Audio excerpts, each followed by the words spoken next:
Hello, my friends. It's Mrs. McBride. I am coming to you straight from room 219. And what we're doing today is we're starting the topic of rotation. So this is going to be the start of chapter 10, which is rotation. So before we start, I always like to talk a little bit about why do we even talk about rotation? Why are we bothering studying this?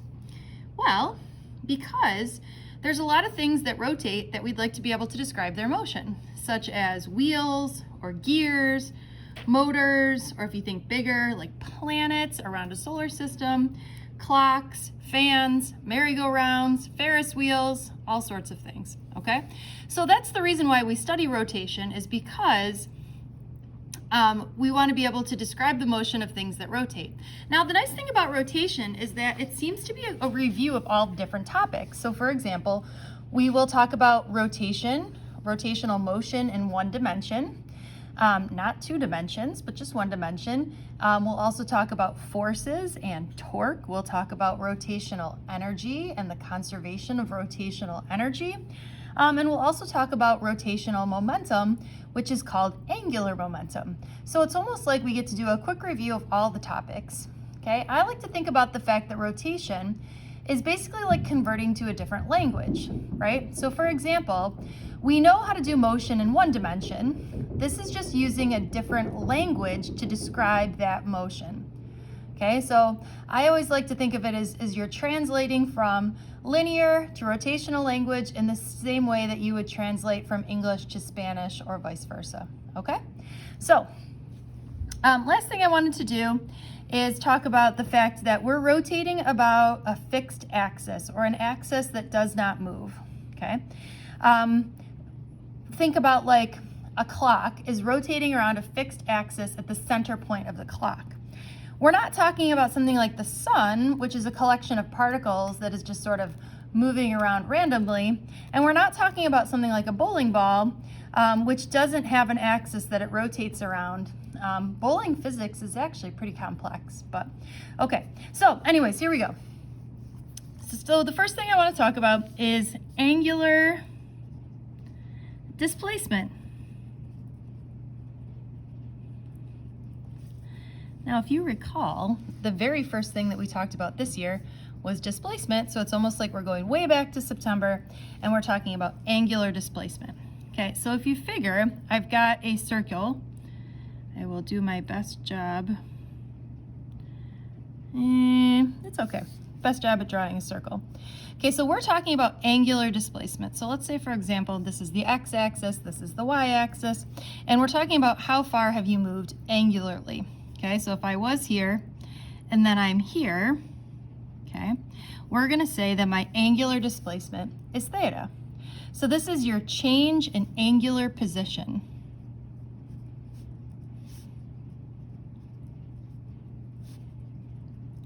Or really, you can assume that you're starting at a position of 0 degrees or 0 radians, as we're going to use. And then you're going from some angle to some other angle. And usually we're starting at 0 because that makes sense in terms of how we're rotating, okay? The symbol for this is theta. So really, we're measuring the angle, or the angular displacement. What angle have we gone, okay? And the units, sort of annoyingly so, are radians, which hopefully is good because you've done a lot of work with radians in calculus, so hopefully you're like, all right, radians, no problem. Just a quick note here, a lot in physics will talk about 1 revolution, and just a reminder that 1 revolution is equal to 2 pi radians. I'm sure you already know this, but I'm just saying, okay? And then 1 radian is really equal to 57.3 degrees, or it's also equal to 0.159 revolutions, okay? And the last thing I want to talk about is that this can be positive or negative.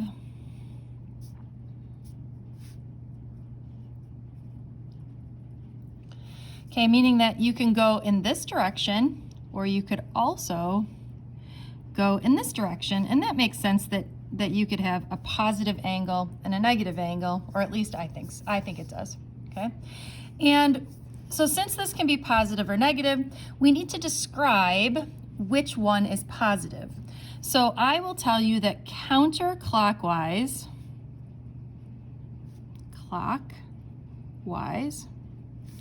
is positive, okay? Which means clockwise is negative.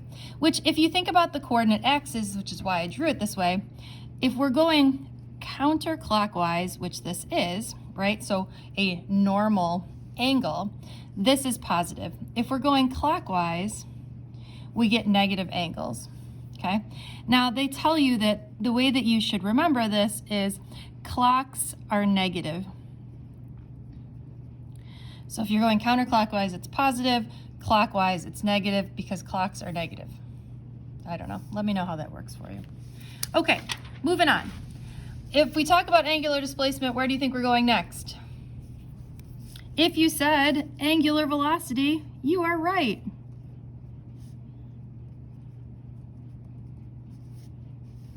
All right, so angular velocity is basically the angular distance, angular displacement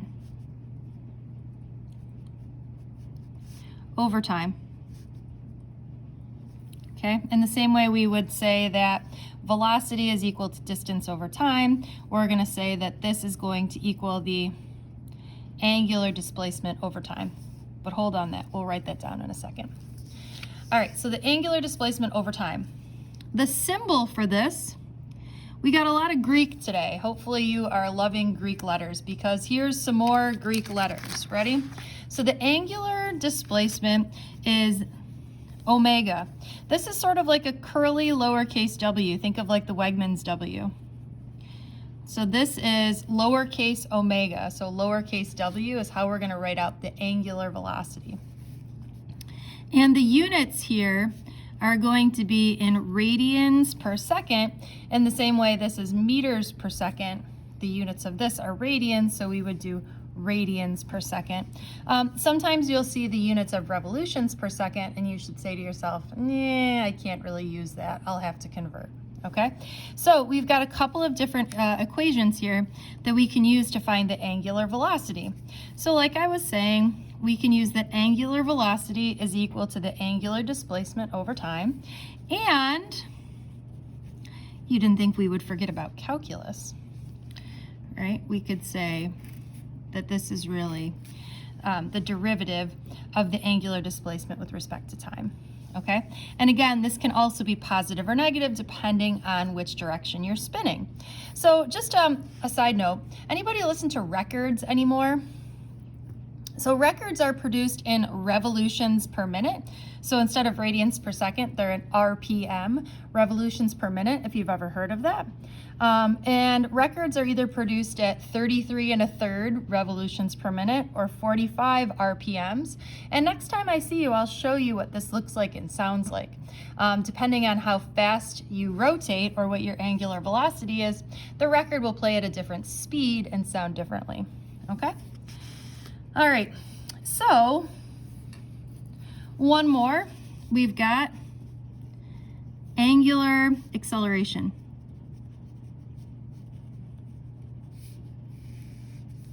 All right, this is going to be your change in angular velocity over time. Change in angular velocity over time.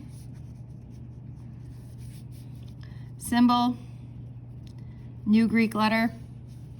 This one looks like this. I always think this looks like a fish. So this is technically lowercase alpha. I always think it looks like a fish, and I always call this Jesus fish. So we'll figure out which one you like better, but we can either do fish or we can do alpha, either way, but this is the symbol for that. And it has units of radians per second squared. And we can write out some equations. That this is the change in angular velocity over the change in time, or the derivative of the angular velocity with respect to time, or the second derivative, ooh, I wrote this wrong. The second derivative of this guy, all right? So the second derivative of the angular displacement with respect to time. So again, hopefully this feels just like review, but with some different letters. All right, so let's do a quick practice problem here. So I'm telling you that a gear rotates with this equation. The angular displacement with respect to time is equal to negative 5t cubed plus 4t squared plus 6. So my question to you is, what is the angular velocity with respect to time? What is the angular acceleration with respect to time? And I want to know, when time equals 2, what is theta of 2, omega of 2, alpha of 2, and are we moving clockwise or counterclockwise? All right, so if you would please take a moment and pause the video and solve those. All right, hopefully you've paused the video and you're back. So the first thing we're gonna do is take the derivative. So you should have gotten negative 15t squared plus 8t for this guy, and negative 30t plus 8 for this guy. At t equals 2, I got negative 18 for this one. So again, just plugging in 2 for t. I got negative 44 and negative 52. Now you might be saying to yourself, Mrs. McBride, where the heck are your units? Well, I didn't really give you any units, so I just said, well, let's just do some calculus. All right, and do you think this is moving clockwise or counterclockwise? Hopefully you are saying, well, since this is negative, it must be moving clockwise. All right, if you have any questions on that, you can go ahead and ask tomorrow in class. All right, we're gonna do a little bit more. Sorry to Adam. I like to try to keep these about 15 minutes, but this one's gonna be a wee bit longer. All right, I wanna let you know that angular quantities are not vectors, so you're not gonna see any I, J, K in here. So if you were thinking that we were gonna go there, I will tell you we are not. But what I would like to do is to make a quick cheat sheet here. So after we talked about the calculus part, we came up with the big four. Let's see how many of the big four you remember. And again, these are for constant acceleration. Okay, pause the video, see how many of the big four you remember.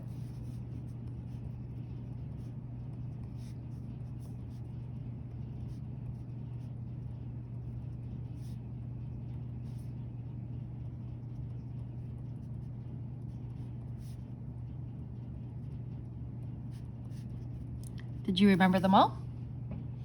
Hopefully you did. All right, now let's translate. So instead of writing V, we are going to write omega. Do you remember this from last year? Instead of writing V naught, we were gonna write omega naught plus fish t. Instead of writing theta, we're gonna, instead of writing x, we write theta. V naught is omega naught t plus 1/2 fish t squared. Okay, pause the video, do the other two.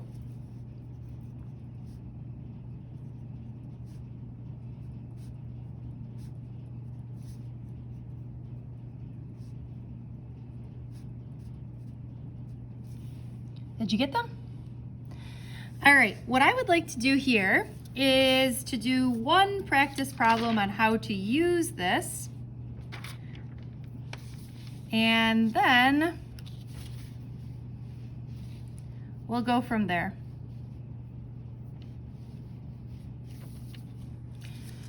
All right, and then you're gonna do some more practice. So let's say, for example, a blender has a angular velocity and angular velocity of 375 radians per second when puree is pushed. Do you guys ever use a blender? I don't usually use a blender. Not a big fan of a smoothie. When blend is pushed, the blades have rotated 44 radians.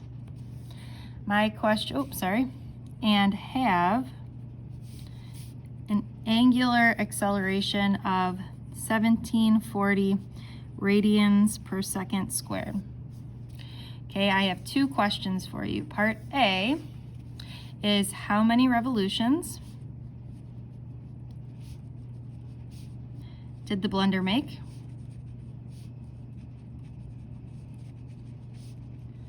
And second, part B, is what is the final angular velocity? All right, here we go. So first of all, how many revolutions did the blender make? Well, how do I figure out revolutions? I'm going to start with the fact that we know that it traveled 44 radians. And if we look back,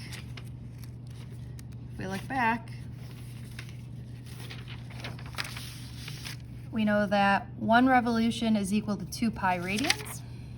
So I'm going to convert this and say one revolution on top is equal to 2 pi radians. Putting the radians on the bottom so I can, okay? And I'm going to remember to divide by parentheses 2 pi. So if I take 44 divided by parentheses 2 pi, I'm finding that this particular blender made 7 revolutions.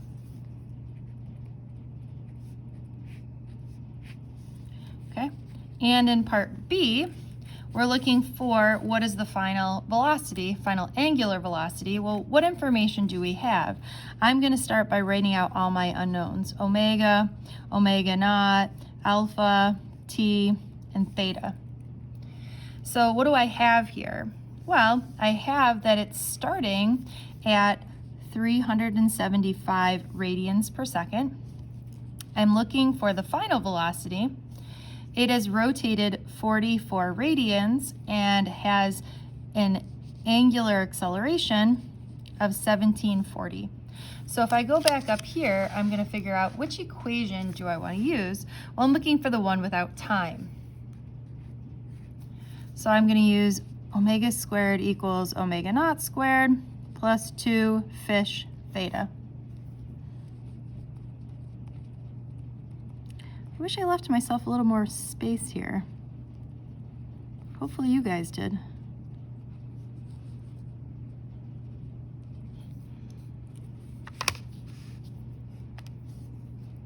$375 squared plus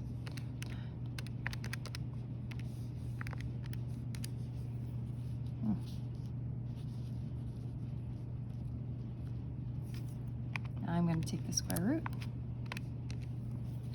Or I'm finding that the velocity when blend is pushed is, I'm going to round up here, and I'm going to go 542 radians per second. All right, friends. So what you're going to do now is you are going to answer some practice problems that have to use these equations. And what I would remind you is just make sure that if you see revolutions in there, that you are converting from revolutions to radians. All right, enjoy.